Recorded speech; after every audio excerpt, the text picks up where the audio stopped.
Hello everyone! In today's video, we'll explore how to create a TikTok template using Capcut.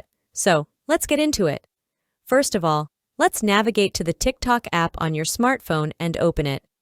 Once you are in the TikTok app, use the search icon at the top and type TikTok templates. Then tap on the search icon to proceed. It will show you some results related to your search. Scroll through the results to discover trending templates.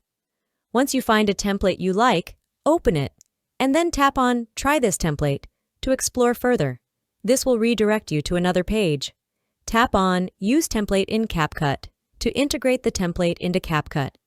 The template will now be available for editing in Capcut. Tap on Use template to access your media library. Select the images or videos you want to use and tap on Next in the bottom right corner. You can select multiple files at once and then tap on Next from the bottom right corner. Within a few seconds, your video will be on the timeline.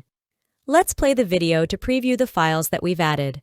Customize the photos and even change the background music from the available options. Preview the video to ensure everything looks as desired. When you're satisfied, tap on Export from the top right corner. And there you have it. This is how you can create a template in the TikTok app using Capcut. I hope this video has been helpful. For more informative content, please subscribe to our YouTube channel. Thank you for watching.